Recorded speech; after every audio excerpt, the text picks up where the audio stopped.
નમસ્કાર સાધક દર્શકો, હું છું ઉર્જા, આદ્ય પરમ સદગુરુ શિવાનંદ ધૂનીવાલે દાદાજીની પરમ શિષ્યા. આપ સર્વેને મારા જય શ્રી સ્વામી શિવાનંદ દાદાજી કી.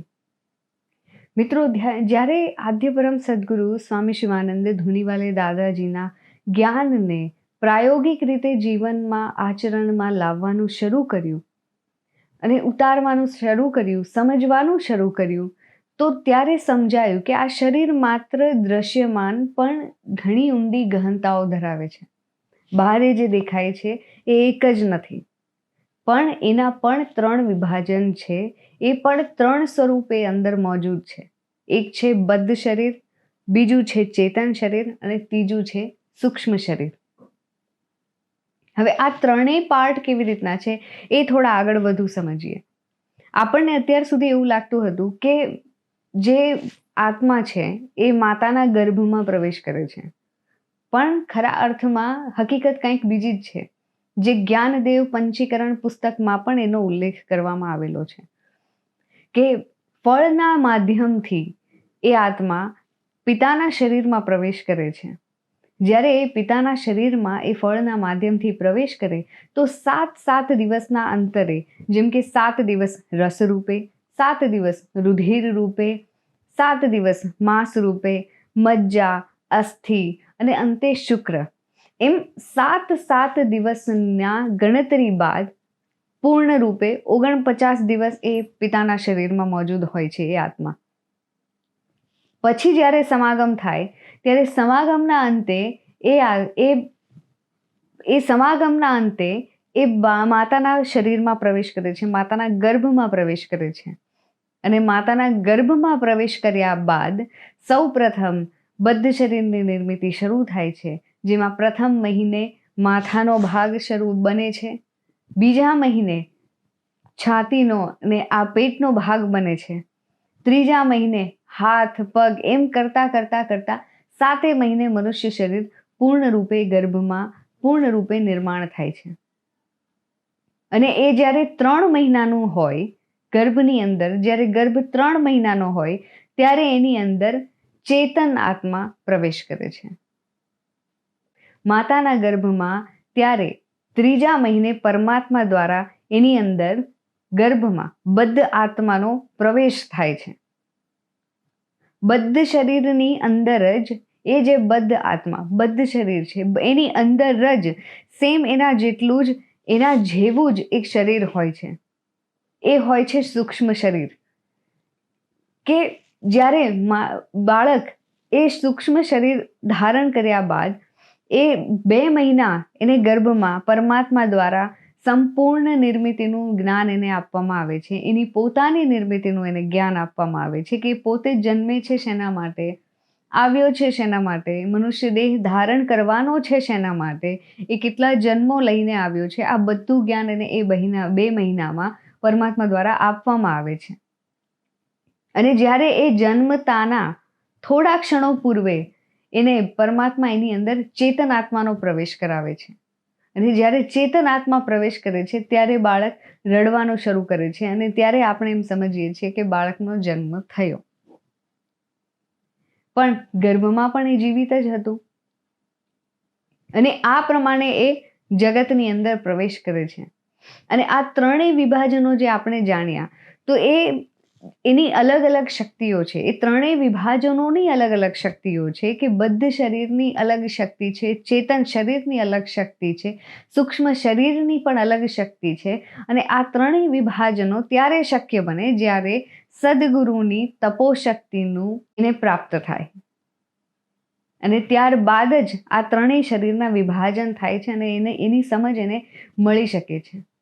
અને આ અનુભૂતિઓ અમે સ્વયં પ્રાપ્ત કરી છે.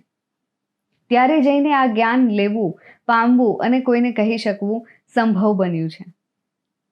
અને જો જીવંત ઉદાહરણ દ્વારા આપણે જો સૂક્ષ્મ શરીરની જો શક્તિને સમજીએ કે જે ઋષિમુનિઓના સમયમાં થતું હતું કે ઋષિમુનિઓ સ્વયં જાતે ધ્યાન અવસ્થામાં બેસીને એની અંદરનું એક શરીરને બહાર પ્રવાસ કરાવીને એ જ્ઞાન પ્રાપ્ત કરીને એ ફરી એ જ્ઞાન એ સંસાર જગત માટે ગ્રંથો રૂપે, વેદો રૂપે એમને લખ્યું.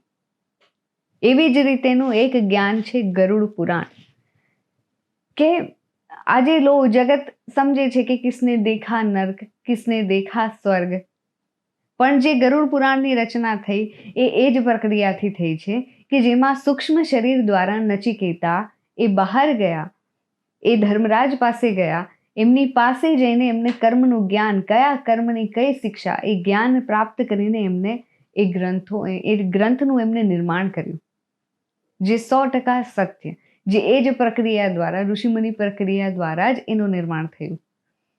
અને જણાવતા મને ખૂબ આનંદ થાય છે કે આદ્ય પરમ સદગુરુ સ્વામી શિવાનંદ દાદાજીના હજારો શિષ્યો આ સંશોધનના ભાગરૂપે આ પ્રક્રિયાનો આનંદ, આ પ્રક્રિયા દ્વારા જ્ઞાન પ્રાપ્ત કરી રહ્યા છે કે સૂક્ષ્મ શરીર બહાર જાય, પ્રવાસ કરીને એ જગતનું, એ અલૌકિક જગતનું જ્ઞાન પ્રાપ્ત કરીને એને અહીંયાના આચરણમાં સુધાર કરીને પોતાનો ઉદ્ધાર, આ જે આત્મા અહીંયા આવ્યો છે આ શરીરમાં પુરાઈને, તો એને અહીંયાથી જે મુક્તિનો માર્ગ છે એ માર્ગ આદ્ય પરમ સદગુરુ સ્વામી શિવાનંદ દાદાજી દ્વારા પ્રશસ્ત થાય છે એમના માટે.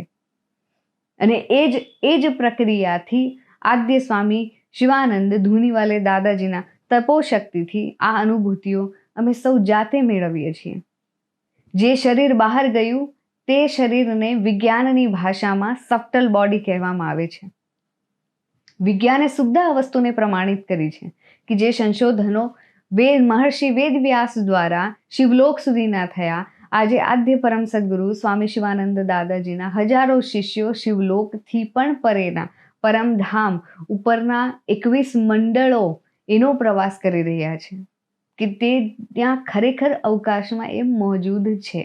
અને એ સંપૂર્ણ નિર્મિતિ, સંપૂર્ણ જે રચના છે એ પરમાત્માની આસપાસ, એમના ગુરુત્વાકર્ષણની આસપાસ છે.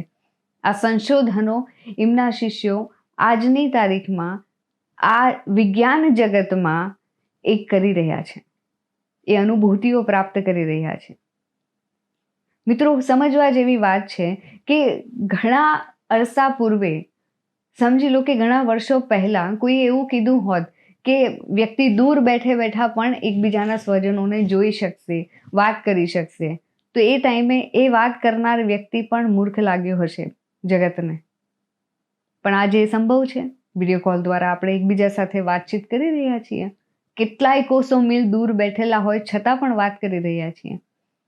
તો વિજ્ઞાન પણ નજીકના ભવિષ્યમાં બની શકે કે આ વસ્તુની શોધ કરી લેશે, પણ એને શોધ ક્યારે કરી લેશે, કેટલો સમય લાગશે એ આપણને ખબર નથી. પણ આજની તારીખમાં એ વસ્તુઓ સંભવ છે. એ અનુભૂતિઓ આદ્ય પરમ સદગુરુ સ્વામી શિવાનંદ દાદાજીના શિષ્યો પ્રાપ્ત કરે છે અને એ વસ્તુને, એ શરીરરૂપી રચનાને, તેઓ અમૂલ્ય શરીર જે આ મળેલું છે પરમાત્મા દ્વારા, એને સમજી રહ્યા છે અને એ જ્ઞાન એમની પાસે પ્રાપ્ત કરીને પોતાના કલ્યાણનો માર્ગ એમને પસંદ કરી લીધો છે. આપ પણ એમની સાથે પોતાનું કલ્યાણ કરે એવી આશા સાથે જય શ્રી સ્વામી શિવાનંદ દાદાજી.